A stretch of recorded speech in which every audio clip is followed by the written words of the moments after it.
반갑습니다. 5월 6일 기쁨의 50일 기간 토요일 새벽 하나님께 올려드립니다. 함께 찬송가 268장 부르십니다.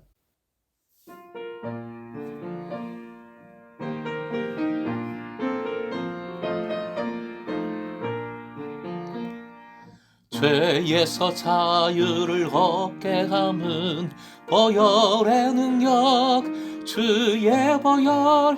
시험을 이기고 승리하니 참 놀라운 능력이로다.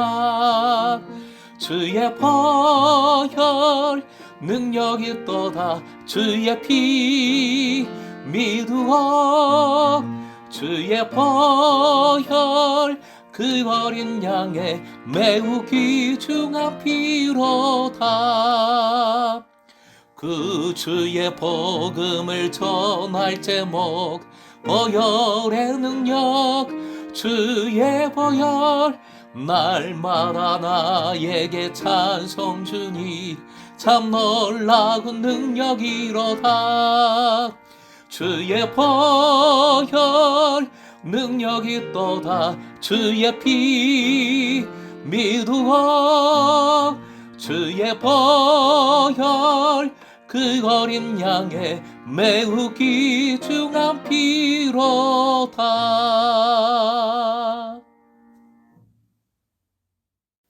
오늘 말씀은 로마서 7장 1절에서 6절까지, 로마서 7장 1절부터 6절까지의 말씀입니다. 함께 읽겠습니다. 형제들아, 내가 법 아는 자들에게 말하노니 너희는 그 법이 사람이 살 동안만 그를 주관하는 줄 알지 못하느냐? 남편 있는 여인이 그 남편 생전에는 법으로 그에게 매인바되나 만일 그 남편이 죽으면 남편의 법에서 벗어나느니라. 그러므로 만일 그 남편 생전에 다른 남자에게 가면 음녀라. 그러나 만일 남편이 죽으면 그 법에서 자유롭게 되나니 다른 남자에게 갈지라도 음녀가 되지 아니하느니라. 그러므로 내 형제들아, 너희도 그리스도의 몸으로 말미암아 율법에 대하여 죽음을 당하였으니 이는 다르니 곧 죽은 자 가운데서 살아나신 이에게 가서 우리가 하나님을 위하여 열매를 맺게 하려 함이라. 우리가 육신에 있을 때에는 율법으로 말미암는 죄의 정욕이 우리 지체 중에 역사하여 우리로 사망을 위하여 열매를 맺게 하였더니 이제는 우리가 얽매였던 것에 대하여 죽었으므로 율법에서 벗어났으니 이러므로 우리가 영의 새로운 것으로 섬길 것이요 율법 조문에 묵은 것으로 아니할지니라. 오늘의 기도 제목, 내 욕망의 열심을 포기하고 오직 성령의 새로운 것으로 섬기게 하소서. 내 욕망의 열심을 포기하고 오직 성령의 새로운 것으로 섬기게 하소서. 오늘 본문은 아주 재밌는 말씀입니다. 좀 희한한 말씀이지요. 일단 숲을 보겠습니다. 바울 사도는 본문 앞까지 한마디로 죄로부터의 해방을 다루었습니다. 그런데 오늘 본문부터는 7장에서는 율법으로부터의 해방에 대하여 논의를 합니다. 그런데 율법으로부터의 해방이라는 주제가 여러분한테는 피부에 잘 안 와닿을지 모르겠습니다. 죄로부터의 해방은 확 이해가 되는데 율법으로부터의 해방은 좀 그렇지 않은 것이지요. 하지만 정말 중요한 문제입니다. 일단 본문의 시대로 돌아가 보면 유대인에게는 율법, 즉 토라가 있습니다. 이 영향력은 어마어마합니다. 유대인에게 율법은 인생의 모든 가치이지요. 정말 몸 바쳐서, 목숨 바쳐서 율법을 지킵니다. 그것이 의로운 삶이고 믿음이 충만한 삶인 것입니다. 그런데 바울 사도는 유대인이면서 유대인을 향하여 그런 율법을 거의 부정에 가까운 폄하를 합니다. 오해하지 말아야 할 것은 바울 사도가 억하심정이 있어서 유대인의 율법만을 이야기하는 것이 아닙니다. 오히려 7장 오늘 본문의 율법, 법이라는 것은 법의 정신, 법의 철학, 법의 가치를 이야기하는 것이지요. 모든 사람에게 법이 어떤 영향을 미치는가? 모든 사람이 법을 통하여 의로운 생활을 하고자 하는데 그게 정말 가능한가? 그게 맞는가? 이야기하고 싶은 것입니다. 결국 하나님께서는 바울 사도의 입을 통하여 법으로는 아무것도 할 수 없음을 오직 믿음으로 은혜로 행복한 삶을 살아갈 수 있음을 알려주고자 하시는 것입니다. 본문의 1절, 법 아는 자들에게 말한다 합니다. 즉 모두가 아는 범위에서 법에 대한 한 이야기를 하겠다는 것입니다. 핵심은 법의 효력이 사람이 살아있는 동안에만 미친다는 것이지요.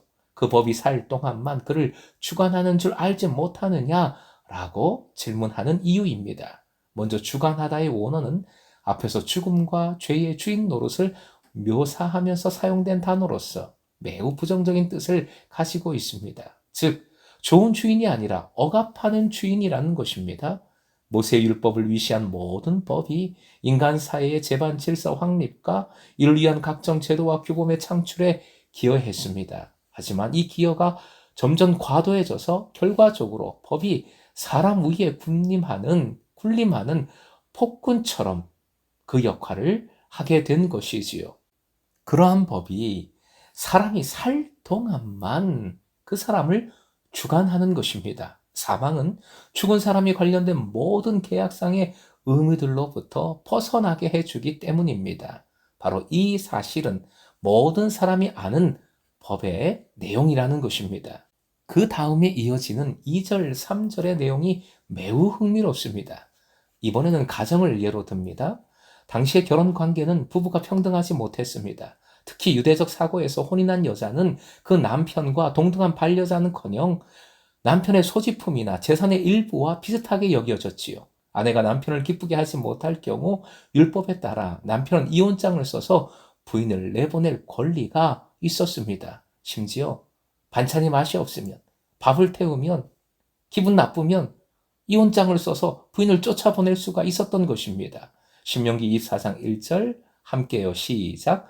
남녀가 결혼을 하고 난 다음에 남편이 아내에게서 수치스러운 일을 발견하여 아내와 같이 살 마음이 없을 때에는 아내에게 이혼 증서를 써주고 그 여자를 자기 집에서 내보낼 수 있습니다.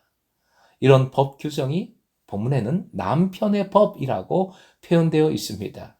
남편의 법, 결혼의 법인 것이지요. 그런데 이런 남편의 법이 그 남편이 죽으면 어떻게 되겠습니까? 사라지는 것이지요. 법은 아내를 속박하지만 남편의 죽음은 결국 아내를 자유케 합니다. 말씀이 얼마나 재미있습니까? 이 말씀을 좀 심하게 표현하면 아내를 자기 마음대로 하고 속박하는 이기적인 남편, 강압적인 남편은 죽어야 하는 거지요.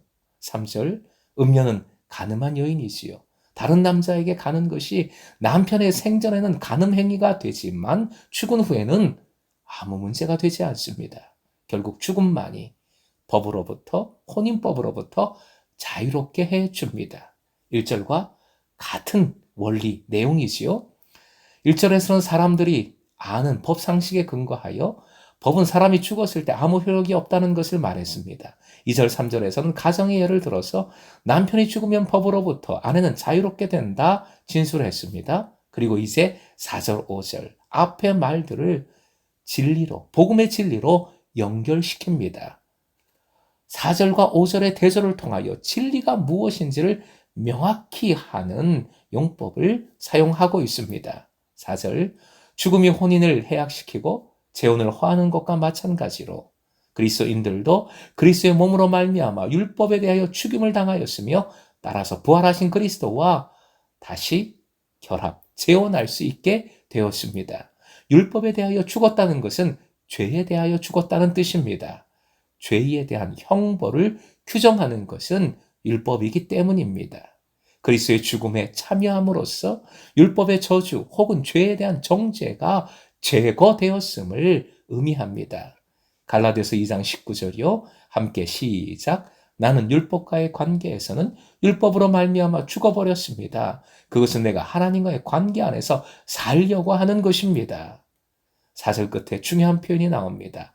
하나님을 위하여 열매를 맺게 하려 함이라 했습니다. 열매에 대해서는 여러 가지 해석들이 있습니다. 성령의 열매이든 선교적 열매이든 부활과 영생을 지칭하든 분명한 것은 하나님을 위한 삶, 그 거룩한 삶을 살아가게 되었다는 것입니다. 5절, 우리가 육신에 있을 때에 라는 표현은 그리스도와 연합하기 이전의 상태를 육신 안의 존재로 묘사한 것입니다. 죄의 정욕이라는 표현이 매우 중요합니다. 정욕을 영어로 하면 패션입니다. 열정을 뜻하기도 하고 고난을 뜻하기도 하지요. 이는 개인적 감정에 치우친 채 훈련되지 않은 열정을 그대로 나타내면서 살아간다면, 그 열정을 이루고자 힘쓰면서 살아간다면, 그 열심대로 살아간다면 고난을 자초하게 된다는 의미입니다. 신앙에서 가장 중요한 것입니다. 교회의 공동체 현장에서, 동력의 현장에서 정말 중요한 것이지요. 정말 평생 목회 현장에서 이것과 싸워야 하는 것이지요. 죄는 욕망에 의한 열정을 통해 번식합니다. 율법이 그런 열정을 부추기는 것입니다. 이거 반드시 열심히 해야 돼. 이거 반드시 지켜야 돼. 이거 반드시 실천해야 돼. 유혹을 하는 겁니다. 그리스도 안에서 맺히는 열매가 부활이요 영생이라면, 거룩한 삶이라면, 그러한 죄로 말미암아 생기는 결과는 열매 아닌 열매이지요, 죽음일 뿐입니다. 4절 5절은 하나님을 위해 열매 맺는 삶을 살 것인가, 죄의 정욕에 빠져 사망을 위한 열매 맺는 삶을 살 것인가를 극명한 대조를 통해 강조하고 있습니다. 6절, 이제는 이라는 표현은 새로이 전개된 그리스도와 은혜의 시대를 지칭합니다. 이제는 우리가 얽매였던 것, 즉 율법에 대하여 죽었으므로, 율법에서 벗어났으니 그 결과 자유롭게 죄를 짓기는커녕 오히려 주님의 종으로서 섬기게 될 것임을 보여줍니다. 본문에서는 가정의 예로 표현하면 첫째 남편인 율법과 죄와 사별하고 새 남편인 그리스도를 주로 섬기게 된 이는 그 삶의 스타일이 확 달라지는 것이지요. 그 스타일의 변화를 본문은 영의 새로운 것으로 섬길 것이라고 표현을 하고 있습니다. 영의 새로운 것으로 섬긴다 하는 이 표현이 참 소망이 됩니다. 중요합니다. 더 이상 캐캐묵은 율법의 조문으로 살지 않습니다. 살면 안 됩니다. 우리는 옛 생활에서 무시무시한 4인방이지요. 육신, 율법, 죄, 사망의 지배를 받았습니다. 하지만 이제 달라졌어요. 이제 우리의 주인은 율법이 아니라 그리스도이시며, 우리가 섬기도록 해주는 능력은 율법의 조문이 아니라 성령으로부터 나옴을 믿으시기 바랍니다. 그리스도인의 삶은 성령의 능력으로 부활하신 그리스도를 섬기는 것입니다. 우리가 그 영의 새로움 가운데 섬긴다는 것은 종 노릇을 하되 하나님의 종으로서 죽음의 열매가 아닌 영원한 가치를 추구하는 삶의 자세를 살아간다는 뜻입니다. 성령의 새로움은 변하지 않고 현재의 상태를 고수하고자 하는 모든 고정된 가치에 도전합니다. 가정에 관한 말씀은 이러한 새로움을 강력하게 보여주는 말씀인 것입니다. 사랑하는 금성의 제자 여러분, 우리는 사망을 위하여 열매를 맺었으나 이제는 하나님을 위하여 열매 맺는 삶을 살아갑니다.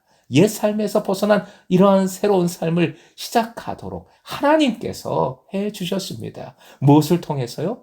바로 예수 그리스도의 죽음과 부활을 통해서이지요. 법으로 살지 마십시오. 오직 믿음으로, 은혜로 사십시오. 내 욕망에 의한 열심 포기하십시오. 오직 성령의 새로운 것으로 주님을 섬기십시오. 부부관계를, 가정을, 가족을 율법이 아니라, 내 욕망의 열심이 아니라 오직 은혜로, 사랑으로 세워 나가십시오. 그리하여 오직 예수 그리스도 안에서 하나님을 위하여 살아가는 참된 제자, 금성의 모든 제자 되시길 주님의 이름으로 축원드립니다.